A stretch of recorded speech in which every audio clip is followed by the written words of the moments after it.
오늘은 마태복음 강해 설교 125번째 시간입니다. 땅을 받을 것이미요, 땅을 받을 것이미요라는 제목의 네 번째 말씀을 나누도록 하겠습니다. 우리는 지난 시간에 땅을 받는다, 땅을 얻는다라는 것이 무슨 의미인가 라고 하는 것을 좀 배웠습니다. 땅은 우리가 생각하는 재산, 가치 또는 부동산 의미가 아니다라고 했죠. 땅은 그 위에 살고 있는 우리와 운명을 같이 하는 운명 공동체다. 그래서 그 땅을 얻는다고 하는 것은 우리의 삶을 얻는 것이에요. 가장 사람의 기본적인 삶, 땅 위에 누구나 사니까 부자도 가난해도 자유자나 종이나 누구나 남자나 여자나 땅 위에 살지 않습니까? 그러니까 땅을 얻는다고 하는 것은 반면에 땅을 잃는다라고 생각하면 더 와닿죠. 땅을 잃고 살아가던 우리가 땅을 얻게 되는 것, 삶을 잃은 우리가 삶을 얻게 되는 것. 마치 여러분 우리나라 일제강점기 때 나온 시대를 보면 시가 참 묘해요. 이게 탄식하는 것 같기도 하고 이게 또 뭐 세상을 관조하는 것 같기도 하고 참 여러 가지 해석이 가능한데, 여러분 이상화 시인이 쓴 빼앗긴 들에도 봄은 오는가 라고 하는 유명한 시를 아시죠? 1926년도 개벽지에 실린 시인데요, 이 시에 보면 이렇게 시작해요. 지금은 남의 땅 빼앗긴 들에도 봄은 오는가, 이렇게 시작하거든요. 그러니까 우리가 땅을 잃었어요. 지금은 남의 땅이 되어버렸어요. 지금까지 내 땅이었는데, 우리가 발붙이고 살고 우리가 정을 나누며 살던 우리 땅인데 지금은 남의 땅이 되어버렸다. 그래서 빼앗긴 들에도 봄은 오는가. 이 질문은 땅을 빼앗겨버리면, 들을 빼앗겨버리면 봄도 오지 않을 것 같다라고 하는, 즉 우리의 땅이라고 하는 터전을 잃어버리면 우리가 살아가는 삶도 온전치 않게 된다라고 하는 아주 깊은 통찰을 담고 있는데, 이 시가 좀 길어요. 이 시를 쭉 보면 중간에 굉장히 좀 관조하는 듯한 그런 말들이 많이 나와요. 뭐 아지랑이도 피어오르고 호미를 들고 뭐 밭도 갈고 뭐 풀도 막 메고, 중간에 굉장히 아주 그냥 목가적인 이야기가 나오다가 마지막에 이렇게 갑자기 훅 끝나요. 그러나 지금은 들을 빼앗겨 봄조차 빼앗기겠네, 이렇게 끝나버려요. 그러니까 한창 막 자연을 노래하고 한창 막 너무 신나게 풀과 나무와 노래하다가 갑자기 훅, 그러나 지금은 들을 빼앗겨 봄조차 빼앗기겠네, 이렇게 끝나거든요. 그리고 우리네 인생이 어떤 인생이냐, 아무리 봄을 만들려고 해도, 따스한 봄, 아름다운 삶을 노래하려고 해도 들을 빼앗겨버리면, 땅을 빼앗겨버리면 이게 소용이 없다는 얘기거든요. 그러니까 1926년 일제강점기 때 얼마나 어두운 시대, 얼마나 추운 시대, 다 빼앗겨버린 시대에 시인은 그렇게 노래했던 것이죠. 마치 땅을 잃는다는 건 그런 일입니다. 그렇게 땅을 잃어서 삶을 잃어버린 사람들에게 하나님은 어떤 삶을 회복시켜 주시는가? 땅을 다시 주신다. 땅을 회복시켜 주신다. 온유한 자, 하나님께 통제된 자, 하나님께 쓰임받는 자, 하나님에 대하여 열려있는 자에게는 하나님이 다시금 그 땅을 회복시켜 주셔서 그 땅 가운데서 우리에게 살 길을 열어주신다라고 하는 거죠. 여러분, 지금 이 말씀이 선포되고 있는 이 시점에도 이스라엘 백성은 땅이 없어요. 수천 년을 이 땅에 살아왔지만 이 땅은 우리 땅이 아니에요. 누구 땅이에요? 로마 황제의 땅이에요. 로마의 식민지가 되었어요. 그래서 로마의 군병의 창칼이 지금 지배하고 있는 그러한 땅에서 땅을 잃어버린, 빼앗긴 들에도 봄은 오겠느냐고 지금 외치고 있는 이스라엘 백성들에게 예수님은 말씀하는 거예요. 아니, 너희가 온유한 자로 살아가면, 너희가 하나님 앞에 너희의 마음을 내어드리고 하나님 앞에 너희의 삶을 내어드린다면 하나님은 너희를 주장하셔서 삶을 회복시켜 주신다, 땅을 주실 것이다 라고 말하시는 거죠. 그래서 우리가 지난 시간에 예레미야 선지자의 하나님의 정말 강한 경고의 말씀을 들었잖아요. 그 말씀 속에서 무엇을 말했냐면 땅의 가치를 이야기했어요. 땅의 가치. 과연 그 땅의 가치가 얼마나 소중한 것인지 우리가 지난 시간에 배웠는데 다시 한번 돌아보도록 하겠습니다. 예레미야 16장으로 갑니다. 요즘 우리가 새벽에 열심히 예레미야 보고 있거든요. 하나님은 예레미야를 통해서 이스라엘 백성들에게 돌아오라 말씀하시는데 과연 어떻게 말씀하시나? 예레미야 16장 12절부터 봅니다. 같이 읽습니다. 너희가 너희 조상들보다 더욱 악을 행하였도다. 보라, 너희가 각기 악한 마음에 완악함을 따라 행하고 나에게 순종하지 아니하였으므로. 그래요. 이스라엘 백성들이 하나님이 주신 땅에 살았어요. 근데 그 땅에서 하나님을 높이지 않고 하나님을 예배하지 않고 어떻게 살았습니까? 조상들보다 더욱 악을 행하였다. 보라, 얼마나 기가 막히면 보라 말씀하세요. 너희가 각기 악한 마음의 완악함을 따라, 누구 한 명도 예외가 없이 각기 다 악한 마음의 완악함을 따라 행했고 또 나에게 순종하지 아니했다. 순종하다는 말 뜻이 샤마으라고 했죠. 샤마으. 이 말은 순종하다는 뜻도 되지만 듣는다, 듣고 반응한다, 듣고 행한다, 대책을 마련한다, 다 이게 이제 순종한다는 뜻인데, 순종하다는 뜻의 샤마으가 원래 하나님께 쓰면 무슨 단어라고 그랬어요? 응답한다. 하나님이 우리의 기도를 들으시고 하나님이 행해 주시는 하나님의 응답이 샤마으라고 그랬죠. 근데 본문에서는 그 샤마으가 하나님의 응답이 아니라 우리의 순종으로 쓰이고 있어요. 즉 우리가 하나님의 말씀을 듣고 순종하고 있는가, 샤마으하고 있는가라고 묻는 거죠. 우리는 하나님께만 내 기도를 들어주세요, 하나님 듣고 반응해 주세요, 샤마으 해주세요 라고 말하지만, 그러나 똑같은 샤마으는 우리의 순종이기도 하다. 그래서 우리가 하나님께 응답받기를 바라는 만큼 우리가 순종하는 믿음이 있어야 되는데 그러질 않았다라고 하는 거죠. 자, 그랬을 때 찾아오는 하나님의 징계가 무엇인가? 바로 13절 이렇게 이어졌죠. 내가 너희를 이 땅에서 쫓아내요. 이 땅, 즉 땅을 빼앗을 것이다. 이 땅을 흔들어 버릴 것이라는 거죠. 삶의 토대를 내가 흔들어 버린다라고 하는 거예요. 그래서 너희와 너희 조상들이 알지 못하던 땅에 이르게 할 것이다.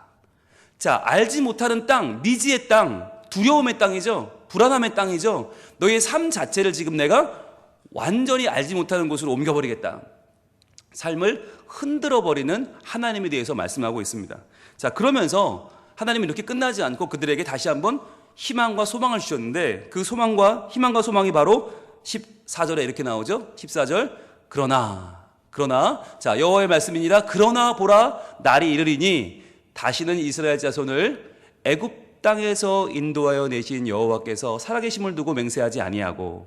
즉 이제 날이 이를 텐데 그 구원의 날에는 이제부터는 너희가 지금까지 그랬던 것처럼 하나님이 누구냐? 애굽 땅에서 인도하신 하나님, 이렇게 말했단 말이에요. 지금까지는 애굽 땅, 우리가 애굽에서 고생할 때 애굽 노동, 노예 생활에서 구원하신 하나님이라고 지금까지 말했지만 이제는 그게 아니라 그보다 더 크신 하나님을 노래가 될 텐데, 그게 뭐냐면 15절입니다. 바로 이스라엘 자손을 북방 땅과 그 쫓겨났던 모든 나라에서 인도하여 내신 여호와께서 살아계심을 두고 맹세하리라 말씀하셨어요. 이제 사람들은 야, 우리가 애굽 땅에서 고생할 때 말이야 라고 하는 말 다시는 하지 않을 것이다. 더 큰 일, 바로 북방 땅에 잡혀갔을 때 그 북방 땅에서 고생하던 우리를 하나님 인도하셨어 라고 말하게 될 거다. 앞으로는 여러분, 애굽 땅은 고센이라고 하는 한 지역에 있던 이스라엘을 옮긴 겁니다. 그러나 북방 땅은요, 전 세계에 흩어져 있는 겁니다. 바벨론은 전 세계거든요. 전 세계에 흩어져 있는 이스라엘 백성들을 다 모으는 훨씬 더 어려운 일을 하나님이 하신다라고 하는 거죠. 그리고 여기서 중요한 것이 뭐였어요? 신앙의 현재성이었습니다.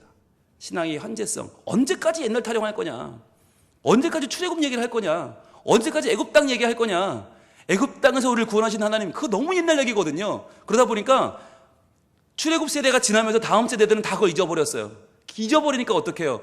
눈에 보이는 지금 당장 도와줄 것 같은 바알, 아세라, 아스타롯, 밀곰, 이 눈앞에 보이는 신들에게 빠져버리는 거예요. 우상을 섬기는 거예요. 그래서 더 이상 과거에 그 옛날 애굽 땅 도와주던 그 하나님이 아니라 지금 너희 눈앞에 있는 북방 땅, 그 빼앗겼던 땅에서 돌아오게 하시는 그 하나님을 경험하게 하겠다라고 하는 하나님 말씀을 주신 것이죠. 이것이 바로 하나님이 땅을 통해서 잃어버린 우리의 가치를 땅을 통해서 회복시켜 주시는 하나님의 은혜를 나타내는 말이었습니다. 그래서 이 15절 마지막에는 이렇게 끝나잖아요. 내가 그들의 조상들에게 준 그들의 땅으로 인도하여 드리리라. 그들의 땅, 바로 하나님이 맹세하신 그 땅으로 인도하여 드릴 것이다. 다시 한번 너희들에게는 삶을 회복시켜 주겠다라고 하는 약속인 것이죠. 그래서 우리가 지난주에 땅이란 말에 계속 동그라미 치면서 땅 하면서 우리가 지난 시간에 공부했거든요. 마치 부동산 중개업 기업자들 시험 보는 것처럼 그렇게 땅땅땅 하면 공부했는데, 자, 이제 오늘은 거기서 조금 더 나가 보겠습니다. 오늘이 이제 땅을 얻는 마지막 날인데, 오늘 중요한 날이거든요. 자, 그 땅을 그냥 얻는 게 아니고요. 그냥 얻는 게 아니고 어떻게 얻는다고 했나? 마태복음 5장 5절 말씀, 오늘 본문 말씀 다시 한번 보겠습니다. 시작. 온유한 자는 복이 있나니 그들이 땅을 기업으로 받을 것이며. 자, 이게 중요합니다. 그냥 받는 게 아니고요. 땅을 무엇으로 받는다고요? 기업으로 받는데요. 이게 중요해요. 여러분, 우리가 땅을 받는데 열심히 노력한 만큼 우리가 땅을 많이 받는 게 아닙니다.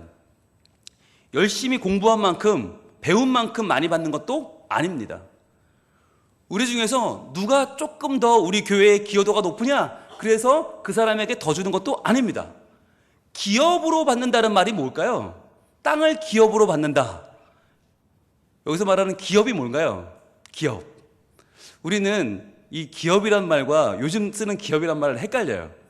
그래서 어떤 분들은 얘기를 하실 때 하나님이 나의 영원하신 기업, 그러면 회사를 운영해야 되는 것처럼 생각하시는 분들이 있어요. 네, 이게 한자가 다릅니다. 한번 보여주시겠습니까? 한자가요, 회사, 우리가 보통 말하는 기업, 뭐 중소기업, 대기업 할 때 기업의 기자는요, 이게 꾀할 기자를 써요. 꾀할 기자는 뭐냐면 사람이 뭔가 기대를 하고 뭔가 바라보고 만든 집단이 회사인 거예요. 기업인 거예요. 그래서 이 기자에는 발돋움할 기자를 씁니다. 발돋움한다. 뭔가를 기대하고 소망하고 뭔가를 아주 그냥 끌어올리려고, 뭔가 좀 올라가려고 막 바라고 소원하는 마음을 담은 게 기업, 회사고요. 하나님이 기업으로 땅을 주신다고 할 때 그 뒤에 나오는 기업은요, 하나님의 분깃이라고 하는 것. 분깃이 뭡니까? 나누어 주신 것. 즉 제비 뽑아 나온 게 기업이에요. 하나님이 우리 모두에게 똑같이 주시는데 누가 더 수고했고 덜 했고가 아니라 똑같이 다 뽑으면 주시는 거예요. 마치 12지파가 가나안 땅에 들어갔을 때 하나님이 자, 너희들 제비 뽑아서 나온 대로 땅을 주셨던 것처럼, 그렇게 하나님의 주권으로 우리에게 주신 땅, 그것이 기업이에요. 여기서 말하는 기자는요, 터 기자입니다. 터기. 그래서 하나님의 기업이라고 할 때 이 분깃은 삶의 토대, 삶의 근본을 말하는 거예요. 근원. 그래서 이 기업은 세상이 말하는 회사와는 다르다. 이 기업과 이 기업은 다르다. 그래서 나의 영원하신 기업 찬송가는 기업 신우에서 부르는 찬송이 아니고요. 우리 모두가 부르는, 하나님이 나에게 맡겨주신 기업은 회사만이 아니라 가정도 기업이고 공부도 기업이고 삶도 기업이고 내가 살아가는 모든 삶의 내용이 기업인 거예요. 하나님 내게 맡겨주신 기업이에요. 그래서 우리 교회도 기업이죠. 예. 여러분, 이 한자를 오해하면 교회가 기업이라고 그러면 그때부터 막 따지고 들죠. 왜 교회가 기업이냐고. 무식한 거죠. 네. 한자를 잘 알면 헷갈릴 리가 없는데. 그래서 여러분, 분깃이 뭐냐? 기업으로 주셨다. 땅을 기업으로 준다는 얘기는 우리가 노력한 만큼 알짜배기 좋은 땅을 갖는다는 뜻이 아니라 하나님이 제비 뽑아 나누어 주셨다. 바꿔 말하면 하나님의 주권으로 주셨다는 거예요. 즉 하나님께 그 마음을 내어드린 자, 하나님께 쓰임받는 자, 온유한 자에게는 하나님이 그 땅을 주시는데 땅을 기업으로 주신다. 즉 하나님이 하나님의 주권대로 주신다. 즉 하나님의 통치가 회복되는 사람이란 뜻이죠. 여러분, 그 전까지는요, 우리가 꾀할 기자로 살았죠. 우리는 꾀할 기, 발돋움할 기, 보다 더 어떻게든 올라가 보려고 내가 우리 회사를 키워보려고 하는 그 기업으로 살았어요. 그런데 이제 하나님께 내 마음을 내어드리면 어떤 기업이냐? 하나님이 통치하셔서 하나님이 이끌어주시는 기업이 되는 거예요. 이 기업은 내가 뭘 막 애쓰고 노력한다고 더 잘 되는 게 아니에요. 하나님께서 나에게 허락하시는 만큼 돼요. 그게 기업이거든요. 우리가 이 기업에 대해서 분명한 하나님 말씀을 한번 보고 갈 텐데, 레위기 20장으로 갑니다. 레위기 20장 20절. 과연 모세 오경에서 하나님은 모세를 통해 우리에게 어떻게 말씀하셨는가? 기업으로 주신다. 어떤 말인가? 레위기 20장 24절. 구약 178쪽에 있습니다. 자, 우리 같이 한번 읽어볼게요. 레위기 20장 24절 시작. 내가 전에 너희에게 이르기를 너희가 그들의 땅을 기업으로 받을 것이라. 내가 그 땅 곧 젖과 꿀이 흐르는 땅을 너희에게 주어 유업을 삼게 하리라 하였노라. 나는 너희를 만민 중에서 구별한 너희의 하나님 여호와니라. 아멘. 노란색을 드시고요. 그들의 땅을 기업으로 받을 것이라. 한번 표시해 보세요. 그들의 땅을 기업으로 받을 것이라. 그러니까 여기서 말하는 그들의 땅, 가나안 땅, 곧 젖과 꿀이 흐르는 그 땅은요, 이 사람들이, 이스라엘 백성이 꿈도 꾸지 못할 땅이었어요. 들어가서 싸워서 얻을 수가 없는 땅이었어요. 그런데 하나님이 주겠다고 하신 땅, 하나님이 기업으로 주겠다고 하신 땅이기 때문에, 하나님이 너희에게 주어서 유업을 삼게 하리라 하신 땅이기 때문에 그리로 들어간 거죠. 왜? 하나님이 너희를 만민 중에서 구별해내셨고 하나님 백성을 삼으셨기 때문에, 하나님의 성민이 되었기 때문에 이제는 하나님이 빼신 백성을 하나님이 책임지고 먹여 살린다라고 하는 것을 세상에 보여주는 증거가 뭐냐? 바로 그 땅을 기업으로 주는 거예요. 그래서 여러분, 우리는 우리 실력대로 살지 않습니다. 우리는 우리 수준대로 살지 않습니다. 우리는 우리의 한계만큼 살지 않습니다. 하나님이 주신다고 말할 때 이때부터 우리는요, 한계가 없어요. 내가 공부를 얼마나 했는데, 내가 경험이 얼마나 되는데, 내가 어떤 학교 나왔는데는 의미가 없는 거예요. 왜냐하면 내가 노력한 만큼 되는 게 아니라 하나님께서 열어주시는 만큼 되는 거예요. 하나님이 이끌어주는 만큼. 여러분, 이스라엘 백성들은 애굽에 430년 종살이 했어요. 종살이하고 나와서 광야를 지나왔어요. 그러면 약해질 대로 약해져서, 그러한 백성이면 누구랑 싸워도 100점 100패예요. 400년 이상을 내 것이 없이, 소유가 없이 살았어요. 남의 말만 듣고 복종하고 살았어요. 무슨 전쟁을 할 줄 알아요? 그런 백성이 광야를 40년 지나왔다? 그러면 거의 초죽음이죠. 거의 손만 대도 쓰러지죠. 그런데 그런 사람들이 가나안의 6족속, 그 정말 밥만 먹고 싸움만 한 6족속과 싸웠는데 어떻게 이깁니까? 못 이겨요. 이건 만약에 런던의 도박사들이 도박을 걸었으면 100대 빵이에요. 그런데 빵짜리가 이겼단 말이에요. 빵짜리가 이기고 가나안을 들어가서 정복하고 그 땅을 차지했어요. 어떻게 했냐? 그게 바로 하나님이 기업으로 주셨기 때문인 거예요. 하나님이 하셨다는 거예요. 그래서 그걸 보여주기 위해서, 하나님이 구별한 백성임을 만국에 보여주기 위해서 그 일을 행하셨다는 거예요. 오늘날도 우리가 구원받아, 우리가 하나님 자녀가 된 것, 여러분 어떻게 된 겁니까? 내가 남보다 착하게 살아서요? 내가 남보다 뭔가 나아서? 그래도 뭐 교회도 나오고 내가 좀 성경책도 끼고 다니고 말씀도 좀 읽고 기도를 많이 해서 그런 겁니까? 여러분, 그렇게 해서는 택도 없습니다. 우리보다 훨씬 도 닦는 사람이 얼마나 많은데요. 여러분, 전 세계에 기인들이 얼마나 많은지 아세요?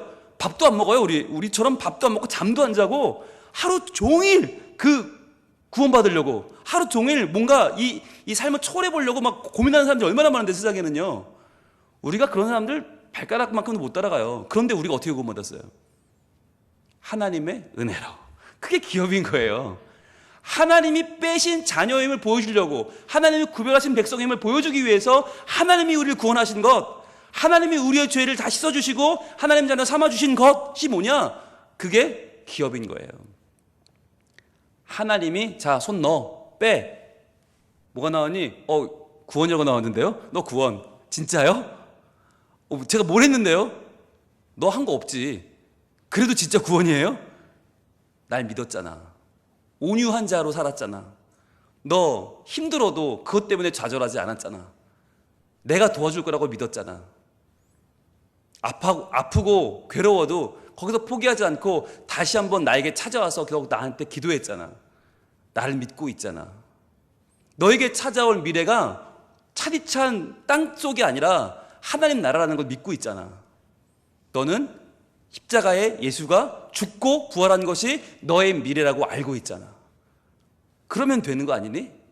네가 너를 위해 살지 않고 하나님 나라를 위해 살겠다고 네가 마음을 돌이켜 회개하고 살아가는 것 자체가, 이게 네가 할 수 있는 일이 아니야 라고 말씀하시는 거죠. 그게 기업인 거예요. 여러분, 그게 놀라운 일이에요. 우리가 예수를 믿는다는 것 자체가, 여러분, 이게 말이 돼요? 어떻게 믿어요? 예수가 누군데요? 2000년 전에 팔레스타인 어느 먼지나는 그 지방에 살다가 33년 살다 죽었대요. 그것도 목수였대요. 우리가 목수를 뭐 어떻게 알아요? 어떻게 한번 만나를 보긴 했어요? 명함을 주고받긴 했어요? 그분이 쓴 책을 읽어봤어요? 그분이 쓴 학교를 다녀봤어요? 아니요. 하나도 해본 게 없어. 여러분, 예수님이 언제적 사람인지 아세요? 삼국유사에 보면 박혁거세라고 있습니다. 아래서 깨고 나왔습니다. 그 시대입니다.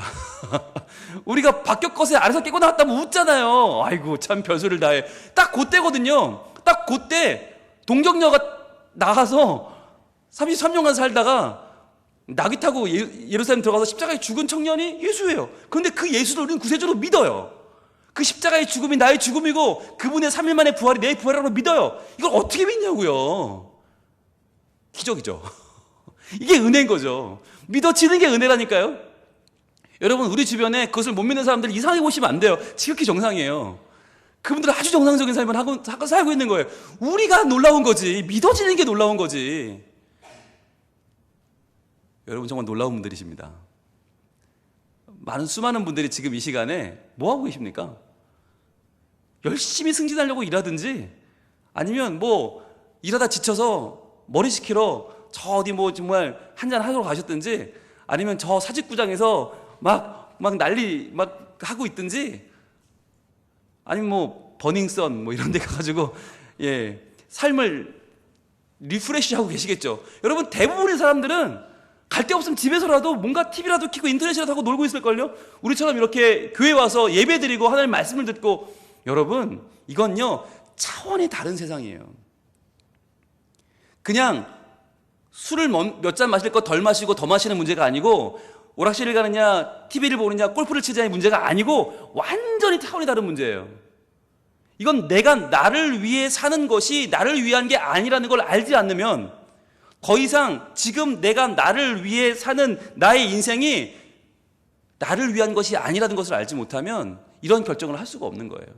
그걸 우리가 어떻게 아냐고요. 좋은 학교 나왔다고 알아요? 공부 많이 했다고 알아요? 알 수 없는 거예요. 그걸 알게 됐어요. 그게 신기한 거고 기적인 거예요. 그래서 성경은 뭐라고 말하냐? 기업이라고 말씀하시는 거예요. 하나님이 기업으로 우리에게 주셨다. 여러분, 성경에서 이 기업이란 말이 왜 중요하냐면 바로 기업 물을 자 때문이에요. 기업 물을 자. 이게 얼마나 중요한 말이냐면, 고엘이라고 하는 이 히브리어 단어가 얼마나 중요하냐. 여러분, 기본적으로 하나님이 주신 기업은 팔 수 있을까요? 없을까요? 못 팔아요. 왜? 하나님이 준 거니까. 이걸 내가 열심히 노력해 돈 주고 산 게 아니라 하나님께 받았기 때문에 절대 팔면 안 되는데, 살다가 보면 팔 일이 생겨요, 안 생겨요? 생겨요. 아니 뭐 삶이 너무 괴롭고 힘들면 팔아야지. 어떡해요? 이거라도 팔아 살아야지. 그러면 팔아요. 파는데 반드시 이걸 찾아와야 돼. 왜? 하나님 기업이니까. 그런데 난 찾아올 돈이 없어.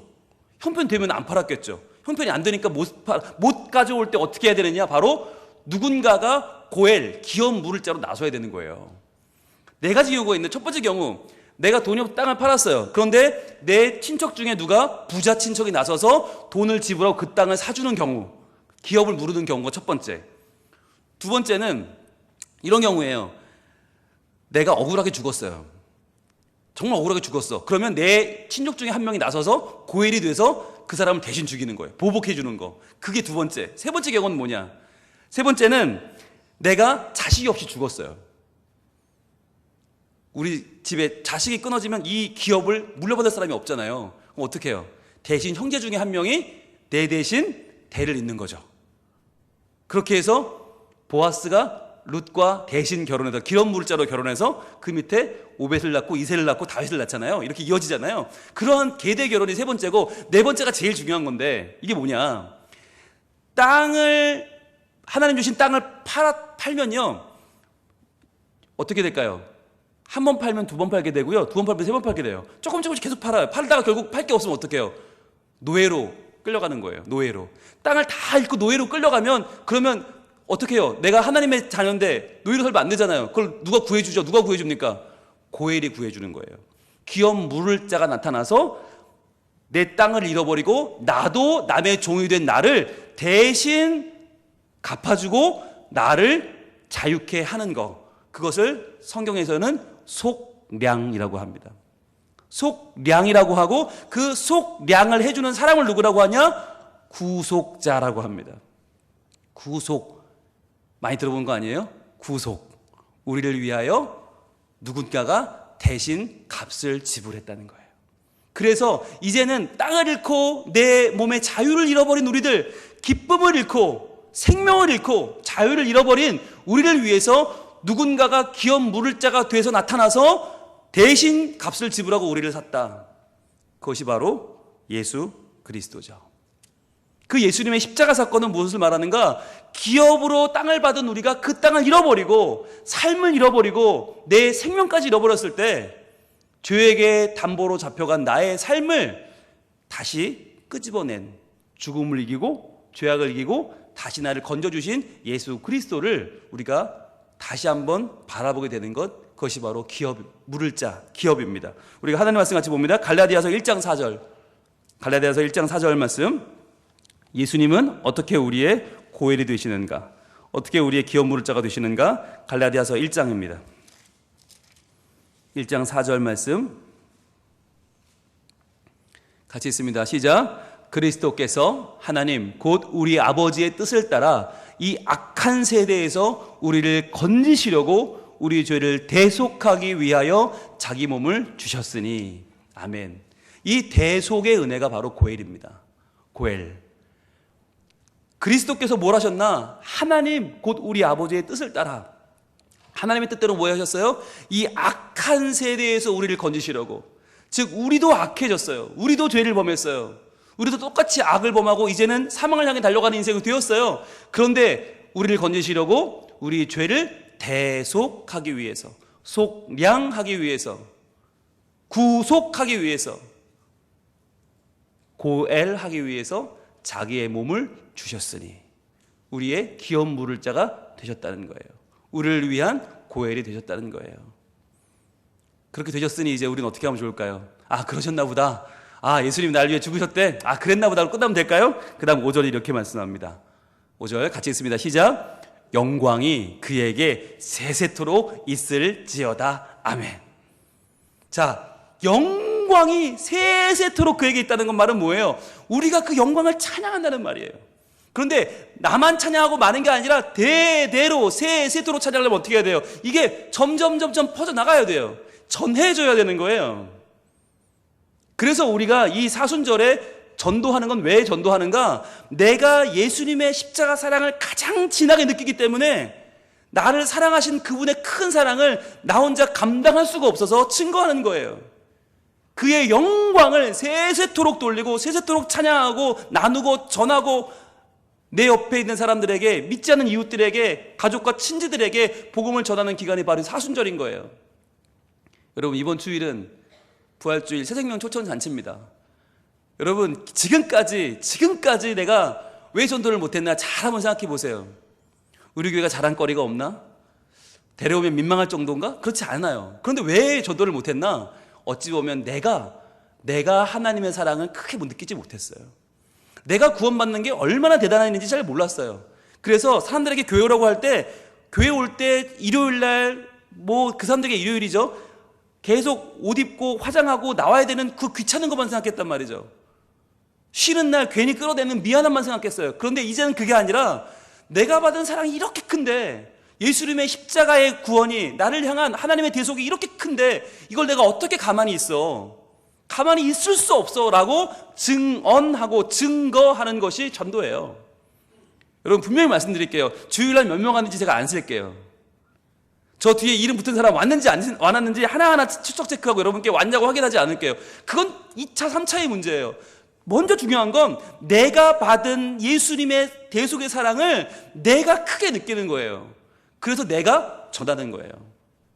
오고 안 오고는 내 책임 아니에요. 내 영역이 아니에요. 그러나 하나님 물으실 거예요. 왔냐 안 왔냐가 아니라 전했냐 전하지 않았냐는 물으실 거예요.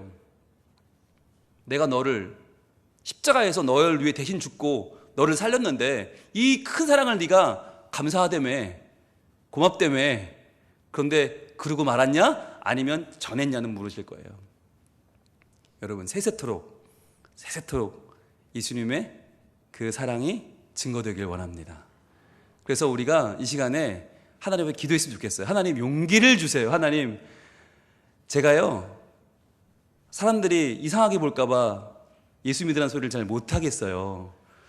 너나 잘 믿으세요 그럴까봐 말이 안 떨어져요. 하나님, 그런데 내가 받은 사랑이 너무나 커서, 땅을 기어오르 주시는 그 사랑, 내 삶을 회복시켜 주시는 그 사랑이 너무나 커서 내가 노력한 것보다 큰 은혜를 누리고 사는데 이걸 내가 전하지 않으면 안 될 것 같아요. 하나님, 그 아버지의 크신 사랑, 목숨을 주시는 사랑,